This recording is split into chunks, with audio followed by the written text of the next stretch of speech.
Salut, moi c'est Vincent. Aujourd'hui, on jase de science avec Éric. Salut Éric. Salut Vincent. Le sujet d'aujourd'hui, concilier exploitation forestière et écologie. Ou si vous préférez, l'erreur boréale une génération plus tard.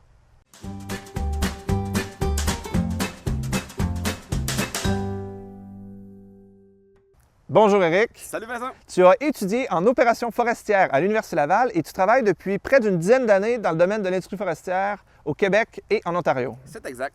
Et tu es ici aujourd'hui pour nous parler du film de l'erreur boréale. Pour ceux qui ne connaîtraient pas, l'erreur boréale, c'est un film documentaire de Richard Desjardins qui a été fait à la fin des années 90 et qui était très critique des pratiques de l'industrie forestière québécoise. Je vais mettre le lien dans la description du vidéo. Et Éric, tu es donc ici, étant donné que tu es un expert et que tu travailles dans le domaine, tu es ici pour nous parler un peu de la manière dont les choses se font maintenant. Oui, effectivement, on a écouté l'erreur boréale dernièrement ensemble et Oui. tu semblais avoir quelques petites questions par rapport à l'état de la foresterie au Québec suite au documentaire. Exactement. Un des points qui se détache le plus, je crois, du film de l'erreur boréale, c'est la critique qui est faite de ce qu'appelle les coupes à blanc. Il y a des images vraiment chocs qui montrent des larges étendues, souvent filmées par un hélicoptère ou en avion, complètement dévastées. Et je pense que c'est ce qui a fait le plus réagir le public. Donc, qu'est-ce que tu peux me dire sur la pratique des coupes à blanc de nos jours au Québec? En fait, les coupes à blanc, telles qu'indiquées dans le documentaire, n'existent plus. Ont été remplacés par un traitement qui s'appelle la CPRS, coupe avec protection de la régénération et des sols, ce qui limite, entre autres, les arbres qui peuvent être récoltés, donc soit par le diamètre ou le déplacement de la machinerie sur le parterre de coupe. Donc, comment est-ce qu'on décide le genre de coupe qui est à prescrire pour une forêt? Avant d'établir une prescription, les ingénieurs forestiers vont faire des inventaires terrain pour vraiment connaître en quoi est composée la forêt. Ensuite, selon le peuplement forestier qui est sur place, ils vont prescrire une coupe partielle ou une coupe totale, CPRS, selon les besoins de la forêt pour aider à mieux la régénérer. Alors, Éric, il y a quelque chose de vraiment intéressant que tu m'as expliqué pendant qu'on écoutait l'erreur boréale ensemble, c'est les cycles de vie d'une forêt boréale. Est-ce que tu pourrais le répéter ici pour la caméra? Oui, en fait, la forêt boréale va pratiquement toujours naître d'une grande perturbation. Comme par exemple un feu de forêt. Oui, ou ça peut être une épidémie d'insectes également. Mhm. Cette perturbation-là va amener un plus grand afflux de lumière au niveau du sol, ce qui va favoriser certaines essences, notamment le peuplier faux-tremble ou le bouleau, qui sont des essences à très haute croissance qui vont pousser rapidement, mais malheureusement a une durée de vie un peu limitée.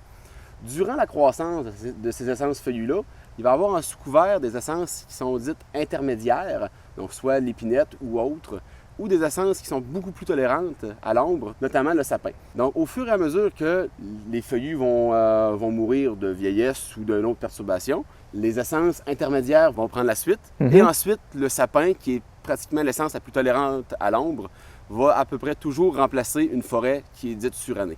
Donc, dans le fond, on commence toujours par une catastrophe. Ensuite, on a des feuillus, ensuite les épinettes et ensuite le sapinage. Et ensuite, il y a un feu de forêt, souvent une épidémie, et la boucle tourne. C'est ça. C'est aussi simple. Donc, si j'ai bien compris, la manière dont vous prévoyez vos coupes, le but, c'est d'émuler un peu l'action de la nature avec une grande catastrophe. Plutôt que d'avoir une épidémie ou un feu de forêt, en fait, vous avez coupé et ça permet quand même de continuer à faire tourner la boucle de la même façon que ça aurait tourné naturellement. Oui, effectivement. Donc, la CPRS va essayer de copier un peu l'effet qu'il y aurait eu une épidémie ou un feu de forêt sur la forêt boréale. Mais par contre, dans d'autres types de forêts, notamment les forêts plus feuillues au sud de la province, où c'est que c'est plus des peuplements qui sont à différents stades de maturité, on va faire plus des coupes de jardinage avec martelage. Donc, certains arbres précis vont être sélectionnés au niveau de la forêt et ces arbres-là vont être retirés. Donc, plutôt que de favoriser une grande ouverture du couvert forestier, il va y avoir seulement quelques petites micro-pochettes qui vont être ouvertes, ce qui va favoriser la régénération plus jeune à s'établir également.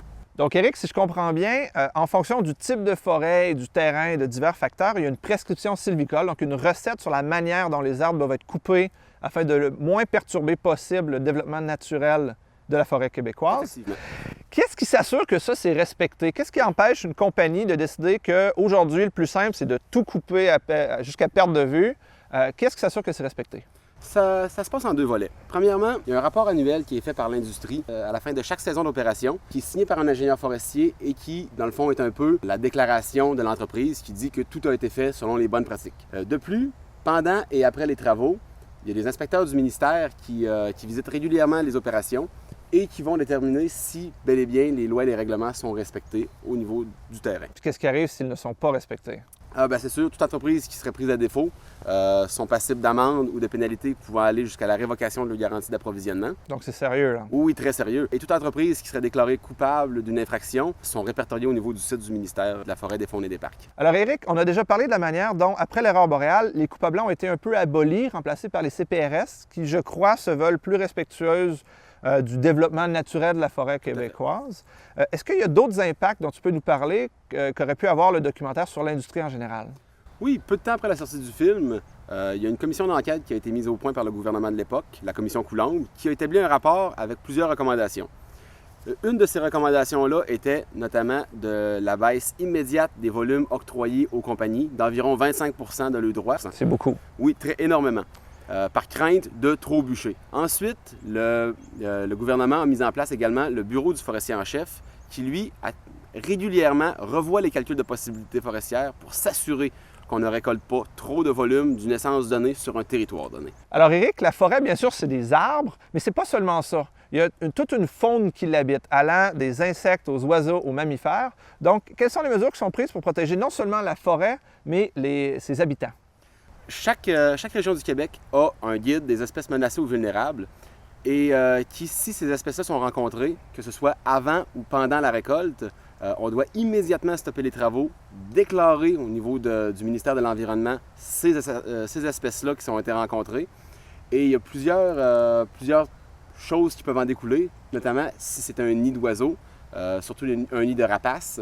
Il y a une zone tampon qui est déterminée autour, donc une protection intégrale de la forêt autour du nid. Et ensuite, il y a même une zone tampon où c'est que les opérations sont diminuées ou très encadrées pour protéger ces espèces-là.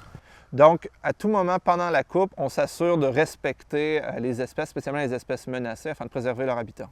Oui, et c'est pratique courante de voir une espèce qu'on ne s'attendait pas à voir, notamment des fois, ça peut être une tortue ou autre, qui font arrêter les opérations pour quelques jours, le temps que des biologistes ou des techniciens du ministère viennent valider sur le terrain. Donc, Éric, le dernier point que je voulais qu'on discute, c'est quelque chose qui a été dit dans le film L'Aurore boréale. Richard Desjardins suggère que la productivité de la forêt québécoise, donc en mètres cubes par hectare par année, donc sa capacité à pousser, à se régénérer, est très inférieure à d'autres pays, notamment avec la Scandinavie, qui, on pourrait s'attendre, a le même genre de forêt boréale que nous. Qu'est-ce qui fait que leur productivité est le double de la nôtre? Est-ce que ça dénote des manques dans nos pratiques forestières? Non, pas du tout, en fait. C'est vraiment une question de climat. La Scandinavie est une région beaucoup plus nordique que le Québec, mais dont le climat est plus tempéré grâce à l'apport du Gulf Stream. Le fait d'être plus au nord entraîne plus d'heures d'ensoleillement l'été, ce qui favorise énormément la croissance des arbres.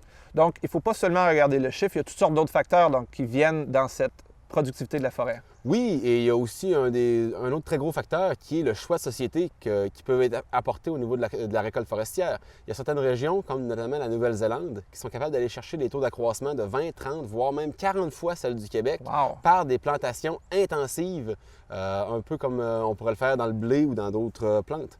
Donc, on fait carrément de la monoculture d'arbres, si je comprends bien. Oui, c'est à peu près ça. Au Québec, c'est un choix qui n'a pas été pris.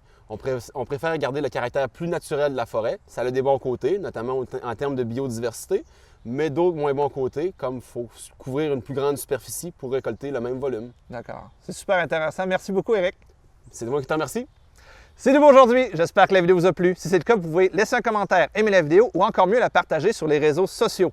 Alors d'ici la prochaine fois, gardez l'esprit ouvert. Mais restez sceptiques. On se revoit quelque part sur Internet. Salut! Salut!